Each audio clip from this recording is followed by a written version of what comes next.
आप सभी पर भोलेनाथ का आशीर्वाद सदा सर्वदा बना रहे। प्रिय श्रोताओं, आज हम भौम प्रदोष व्रत कथा का पाठ करने जा रहे हैं, जो भगवान शिव की महिमा और उनकी कृपा को प्राप्त करने का एक शक्तिशाली माध्यम है। भौम प्रदोष व्रत भगवान शिव को समर्पित एक विशेष व्रत है, जो कि मंगलवार की त्रयोदशी तिथि के दिन रखा जाता है। इस व्रत के माध्यम से भगवान शिव की कृपा बड़ी आसानी से प्राप्त की जा सकती है और अपने जीवन में सुख, समृद्धि और शांति की कामना से इस दिन भोलेनाथ की प्रदोष काल के समय में पूजा की जाती है। प्रदोष व्रत रखने वाले सभी भक्तों को सुबह से व्रत प्रारंभ करके शाम को प्रदोष काल के समय शिवलिंग का या भगवान शिव की मूर्ति या तस्वीर का पूजन सच्चे मन से करने के बाद व्रत कथा को पढ़ना या सुनना चाहिए। कोई भी व्रत बिना कथा के अधूरा रहता है।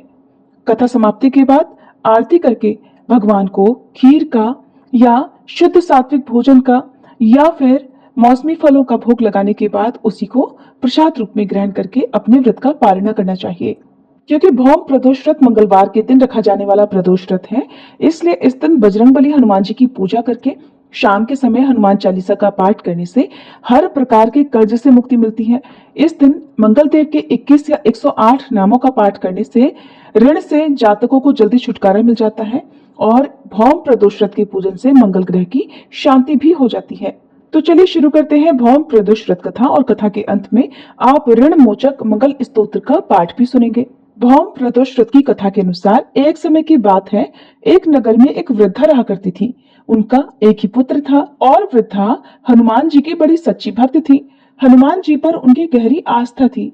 हर मंगलवार को नियम पूर्वक व्रत रखकर वह वृद्धा हनुमान जी की आराधना किया करती थी। एक बार हनुमान जी ने अपनी उस वृद्ध महिला भक्त की श्रद्धा का परीक्षण करने का विचार किया।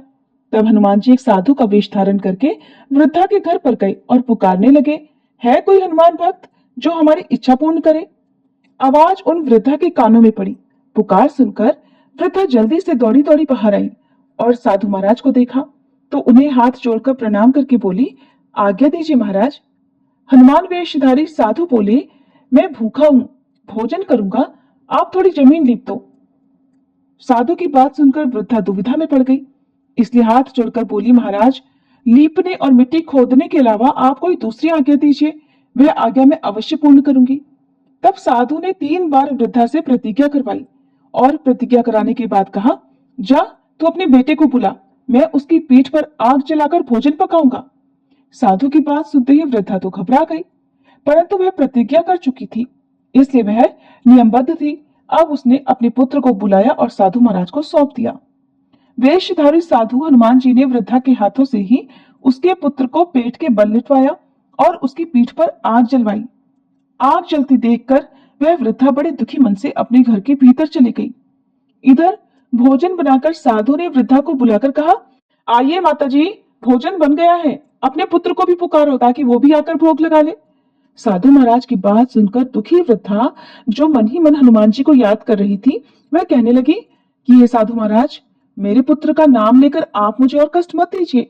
अभी अभी तो आपने मेरे पुत्र की पीठ पर आग जलाकर भोजन बनाया है। लेकिन साधु महाराज नहीं माने और वृद्धा से बार बार अपने पुत्र को आवाज लगाने की बात कहते रहे। तब वृद्धा ने साधु महाराज की बात मानकर अपने पुत्र को आवाज लगाई। तब देखते ही देखते वृद्धा का वह पुत्र, जो घर के बाहर ही खेल रहा था, माँ की आवाज सुनकर दौड़ा दौड़ा अपनी माँ के पास आ गया।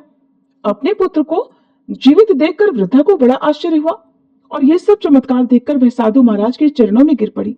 तब हनुमान जी अपने वास्तविक रूप में प्रकट हुए और वृद्धा को भक्ति का आशीर्वाद दिया। बजरंगबली हनुमान जी की कृपा से वृद्धा को उनका पुत्र वापस मिल गया और वृद्धा के जीवन में जो भी दुख थे वो सब बजरंगबली की कृपा से दूर हो गए।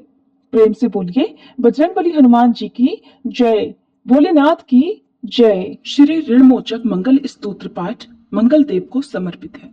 इस स्तोत्र के पाठ से कर्ज से मुक्ति मिलती है, आर्थिक समस्याएं दूर होती हैं। इस स्तोत्र में मंगल देव जी के सभी 21 नामों का वर्णन मिलता है।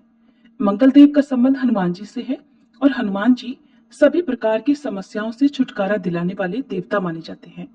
ऋणमोचक मंगल स्तोत्र का पाठ जो भी मनुष्य करता है, उस पर मंगल भगवान प्रसन्न होकर उसे धन धान्य प्रदान कराते हैं। वह मनुष्य कुबेर भगवान की तरह धन संपत्ति का स्वामी बन जाता है। वह मनुष्य हमेशा युवा रहता है और उसे रोग और कर्ज से भी मुक्ति मिलती है।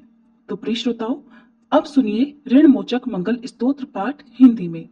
हे मंगल देव, शास्त्रों में आपके जो नाम बताए गए हैं उनमें पहला नाम मंगल, दूसरा भूमिपुत्र जिनका जन्म पृथ्वी से हुआ, तीसरा ऋणहर्ता यानी कर्ज से मुक्ति दिलाने वाला, चौथा धनप्रद यानी धन को देने वाले, पांचवा स्थिरासन यानी जो अपने आसन पर अडिग रहते हैं, छठा महाकाय यानी जो बहुत बड़े शरीर वाले हैं, सातवां नाम सर्व कमावरोधक यानी कार्य में आने वाली सभी बाधाओं को दूर करने वाला है।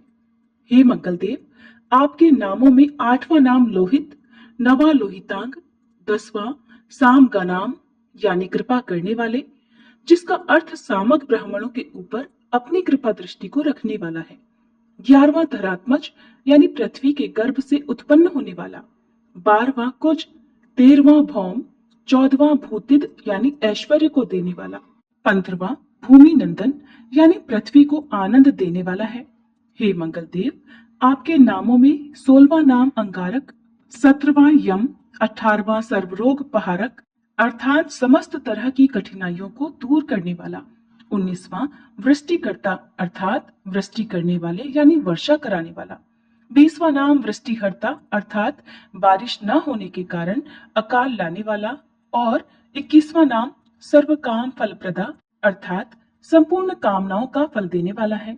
हे मंगल देव, जो मनुष्य आपके इन 21 नामों का वाचन सच्चे मन और विश्वास से करता है, उस मनुष्य के ऊपर कभी ऋण यानी कर्ज नहीं होता है और वह अथाह धन की प्राप्ति करता है।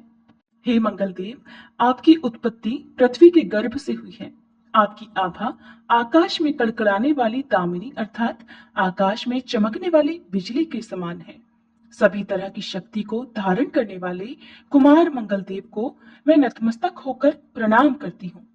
हे मंगल देव, आपके मंगल स्तोत्र का पाठ मनुष्य को हमेशा अपने मन में किसी भी तरह के विकार को दूर कर और अपनी पूर्ण श्रद्धा और आस्था के साथ करना चाहिए। जो भी मनुष्य इस मंगल स्तोत्र का पाठ करता है और दूसरों को सुनाता है, उसके सभी कष्ट दूर हो जाते हैं। हे अंगारक अर्थात अग्नि की ज्वाला से जलने वाले, महाभाग अर्थात पूजनीय, ऐश्वर्यशाली, भक्तों के प्रति वात्सल्य यानी प्रेम रखने वाले, आपको हम नतमस्तक होकर प्रणाम करते हैं। आप हमारे ऊपर किसी दूसरे से लिया हुआ उधार को पूर्ण करवा कर्ज को हमेशा के लिए दूर कर दीजिए। हे मंगल देव, मेरे ऊपर किसी दूसरे का कोई बकाया हो तो उसे समाप्त कर दीजिए। किसी भी तरह की व्याधि हो तो उसे भी दूर कीजिए। हे मंगल देव, मेरी गरीबी को दूर कर अकाल मृत्यु के भय को दूर कीजिए। मुझे किसी भी तरह का डर, क्लेश और मन में दुख हो तो उसे भी हमेशा के लिए दूर कर दीजिए। हे मंगल देव, आपको संतुष्ट करना बहुत ही कठिन है। आप तो मुश्किल से प्रसन्न होने वाले भगवान मंगल देव हैं। आप जब किसी पर भी अपनी कृपा की बारिश करते हैं तो उसे समस्त प्रकार के सुख समृद्धि प्रदान कर देते हैं। जब आप किसी पर नाराज होते हैं तो उसकी सार्वभौम सत्ता को भी तहस नहस कर डालते हैं। हे महाराज, आप जब भी किसी से नाराज होते हैं तो अपनी अनुकृपा दृष्टि से उसे हीन कर देते हैं। आप अप्रसन्न होने पर ब्रह्मा जी, इंद्रदेव और श्री विष्णु जी के भी साम्राज्य संपत्ति को नष्ट कर सकते हैं। फिर मेरे जैसे साधारण मनुष्य की तो बात ही क्या है। प्रभु, आप सबसे शक्तिशाली और सबसे बड़े राजा हैं। हे भगवान, मैं आपसे प्रार्थना करती हूँ कि आप मुझे संतान के रूप में पुत्र प्रदान करें। मैं आपके द्वार पर आई हूँ। आप मेरी मनोकामना को पूर्ण करें। मेरे ऊपर किसी भी तरह से किसी दूसरे से उधार लिया हुआ धन न रहे। मुझे कभी दूसरों के आगे हाथ फैलाना न पड़े। मेरी गरीबी को दूर कीजिए और मेरे सभी तरह के कष्ट और क्लेशों का नाश कीजिए। जो मेरे शत्रु बन चुके हैं, उनके डर से मुझे आप मुक्त कराइए। जो भी मनुष्य इन 12 श्लोकों वाले ऋणमोचक मंगल स्तोत्र से मंगल देव की वंदना करता है, उस मनुष्य पर मंगल भगवान प्रसन्न होकर उसे धन धान्य प्रदान करते हैं। वह मनुष्य कुबेर भगवान की तरह धन संपत्ति का स्वामी बन जाता है। वह मनुष्य हमेशा युवा रहता है। श्री ऋणमोचक मंगल स्तोत्र के उच्चारण मात्र से मनुष्य को किसी भी तरह के कर्ज से मुक्ति मिल जाती है। अगर कोई मनुष्य अपने जीवन काल में अपनी आवश्यकताओं की, अपनी कामनाओं की पूर्ति के लिए किसी दूसरे मनुष्य से कर्ज लिया होता है और किसी कारणवश कर्ज चुका पाने में असमर्थ हो जाता है, तो उसे ऋणमोचक मंगल स्तोत्र का पाठ करना चाहिए। कर्ज में डूबे हुए मनुष्य इस ऋणमोचक मंगल स्तोत्र का जाप श्रद्धा और विश्वास के साथ से नियमित रूप से करता है तो उसे कर्ज से मुक्ति मिल जाती है। ऋणमोचक मंगल स्तोत्र पाठ समाप्त। सभी मिलकर प्रेम से बोलिए मंगल देव की जय।